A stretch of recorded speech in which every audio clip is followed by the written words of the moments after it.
अहम मामले पर मैं आपकी तवज्जो चाहता हूँ। और आज सुप्रीम कोर्ट ऑफ पाकिस्तान में जो सबसे अहम केस है उसकी समाअत हुई, और वो है पंजाब असम्बली और केपी की असम्बली में इंतखाबात करवाने का मामला। 5 मेंबर बेंच ने समाअत की। समाअत कल के लिए मुलतवी हो गई है, और जो 5 मेंबर बेंच है उसमें justice Umar Ata Bandial chief justice की सरबराही में, justice Munib Akhtar, justice Ejazul Hasan, justice Jamal Khan Mandokhail और जस्टिस अमीनुद्दीन। सारा दिन स्पेकुलेशन होती रही कि समाअत होगी या नहीं, लेकिन कुछ जजेस की अवेलेबिलिटी का मसला था। मंसूर अली शाह साहब अवेलेबल नहीं थे, तो इसलिए अमीनुद्दीन साहब को इसमें शामिल किया गया। लेकिन जो अहम आज जो गुफ्तगू हुई, चीफ जस्टिस उमर अता बंदयाल ने जो आज अपने कंक्लूडिंग रिमार्क्स दिए आज की समाअत के, उन्होंने ये कहा कि इलेक्शन कमीशन सिर्फ एक इदारा है, एक आइनी इदारा है, और वो हो सकता है ट्रैक से हट गया हो, ना हटा हो। अगर वो ट्रैक से हट भी गया तो हम उसको ट्रैक पे वापस ला सकते हैं। लेकिन असल मसला ये है कि आइन की जो शिकें हैं उस पर ट्रू स्पिरिट पर उस पर अमल दरामद कराया जाए। और इस वक्त जो सिचुएशन है, इस वक्त ये सिचुएशन है कि बहुत बड़ी जिम्मेदारी है हमारे हुक्मरानों पर। सियासतदानों ने सिर्फ एक दूसरे के गले ही नहीं पकड़े हुए, वो ग्रैपल कर रहे हैं एक दूसरे के गले के साथ। और जो इस वक्त माहौल है, ये हमें देखना है कि क्या हमें आइन के सिर्फ लेटर्स पर अमल दरामद नहीं कराना, हमें जो उसकी सही जो तशरीह है, जो उसकी स्पिरिट है, उसके मुताबिक हमने उस पर अमल कराना। तो उन्होंने कहा तहरीक इंसाफ के वकील से, अली ज़फ़र से, और अटॉर्नी जनरल से कि आप ये हमें यकीन दहानियाँ दें, एश्योरेंसेस दें कि साफ़ और शफाफ इंतखाबात कैसे आप मुंतखब कराएंगे। और ये जो इस वक्त माहौल है, इस वक्त जो एक दूसरे के ख़िलाफ़ नफ़रत है, ये इसको किस तरीके से आप इसको कंट्रोल करेंगे और शफाफ इलेक्शंस करवाएंगे। और इलेक्शन जो हैं वो तो होना बहुत ज़रूरी है, और वो होंगे क्योंकि ये एक आइनी ज़िम्मेदारी है।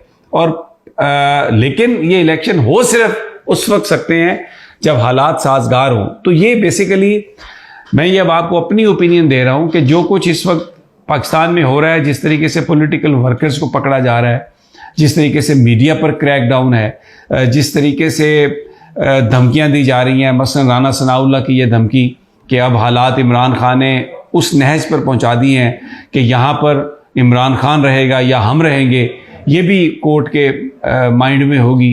तो उन्होंने अली ज़फ़र साहब से कहा कि आप अपनी जमात से कहें कि हालात को पुरअमन रखें, और साथ ही अटॉर्नी जनरल साहब से कहा कि आप भी, तो क्योंकि मैं कह रहा हूं कि जो ज़्यादा जिसके ऊपर जिम्मेदारी आती है वो उस पर आती है जो हुकूमत में हो। तो अटॉर्नी जनरल साहब से उन्होंने कहा कि अमन कायम करना आपकी भी जिम्मेदारी है, और ये जो आइन है, ये जो कानून है, ये आवाम के बुनियादी हकूक़ के लिए है। ये जो किताब है इसका मकसद ये है कि आइन और कानून के लोगों के लिए सब कुछ, और आप यकीन दहानी कराएं कि इंतखाबात होंगे। बहुत बड़ी ये आज उनकी ऑब्जर्वेशन। इससे पहले मुख्तलिफ सवाल थे। जस्टिस जाफ़र खान मंदोखेल का ये कहना था कि अगर ये केस सुप्रीम कोर्ट की फैसलों की इम्प्लीमेंटेशन के लिए है तो आइन ये कहता है कि आप रेलेवेंट हाई कोर्ट में जाएं, और उन्होंने आर्टिकल पढ़ के भी सुनाए। लेकिन वहाँ पर जस्टिस मुनीब अख्तर साहब ने इस बात को क्लैरिफाई किया। उन्होंने कहा कि अगर इम्प्लीमेंट करवाने में कोई ऐसी रुकावट है जिसको हाई कोर्ट्स दूर नहीं कर सकती, या जो वैसे दूर नहीं हो सकती, जिसको सिर्फ सुप्रीम कोर्ट ही दूर कर सकता है, तो फिर इन हालात में मामला जो है वो सुप्रीम कोर्ट पर आ जाता है।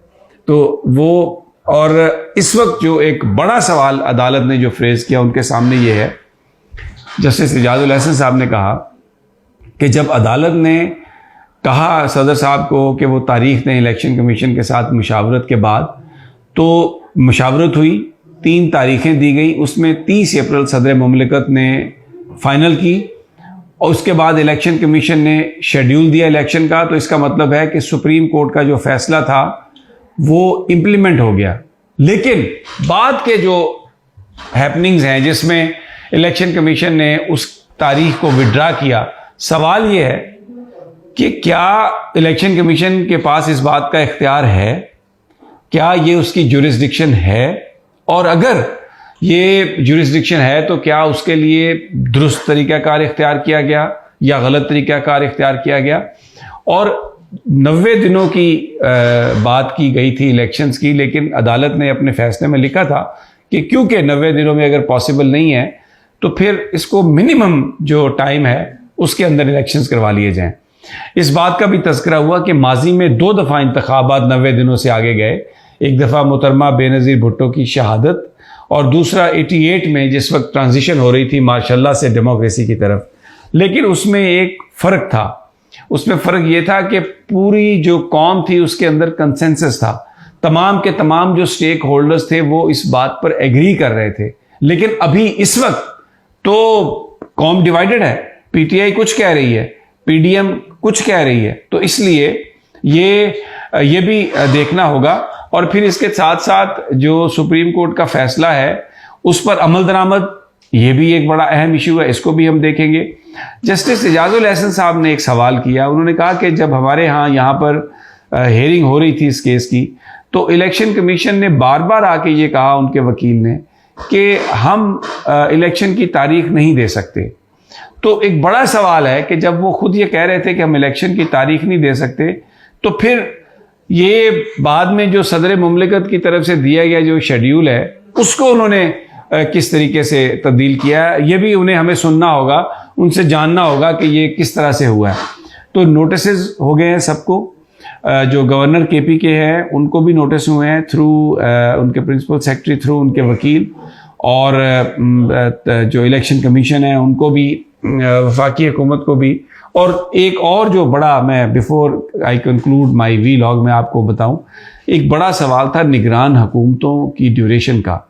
इलेक्शन अगर 90 दिन से ज़्यादा नहीं हो सकते आगे, तो जो निगरान हुकूमत है वो भी 90 दिन से आगे नहीं जा सकती। लेकिन यहाँ पर जब इलेक्शन मुलतवी किए गए हैं तो ये अज्यूम कर लिया गया कि फिर जो गवर्नमेंट है ये भी आगे चलेगी। तो आईन पाकिस्तान जो जजेस के रिमार्क्स थे या जो उनके सवालात थे, उससे तो ये था कि आईन पाकिस्तान जो है वो तो इस बात की इजाज़त नहीं देता कि केयर टेकर्स जो है ये 90 दिन से आगे चले जाएं, तो फिर इनका क्या बनेगा। तो इसलिए ये लगता है कि जो केयर टेकर्स हैं वो तो 90 दिनों में रहेंगे। फिर एक और बात बड़ी अहम थी आज अदालत में कि माजी में अदालत ने अगर कोई डिले हो गया किसी कॉन्स्टिट्यूशनल इशू में तो उसको उन्होंने वैलिडेट किया है, लेकिन जो लोग इसके रिस्पॉन्सिबल थे या जिनकी वजह से हुआ उसमें से किसी को एक्सोनरेट नहीं किया गया। तो अभी ये इन एडवांस ये कह करके इलेक्शन जी नहीं हो सकते तो उसको आगे कर दिया गया है। माजी में तो इलेक्शन नहीं हुए तो वो जो डिले था उसको वैलिडेट किया गया था। तो ये सारे बड़े अहम कानूनी और आइनी नुकात हैं और उन पर अब कल समात होगी 11:30 बजे। इंशाल्लाह हम आपको ताज़ा तरीन देंगे कि क्या सूरत हाल है। एक और ख़बर आपको दे देता हूँ कि इमरान खान साहब की आज 7 मुकदमात में जो इस्लामाबाद हाई कोर्ट ने 7 अप्रैल तक ज़मानत ले ली है और एक बहुत बड़ा रिलीफ है ये। और उसमें सिक्योरिटी की डिटेल्स होंगी और फिर उसके बाद इमरान खान साहब दूसरी अदालतों में जाएंगे। तो एक अच्छा फैसला इस्लामाबाद हाई कोर्ट का जिसमें इमरान खान साहब को बड़ा रिलीफ मिला और अब वो वापस लाहौर की तरफ रवाना हो चुके हैं। मैं इंशाल्लाह जल्द अगली वीडियो में हाजिर खिदमत हूँगा। अल्लाह निगहबान।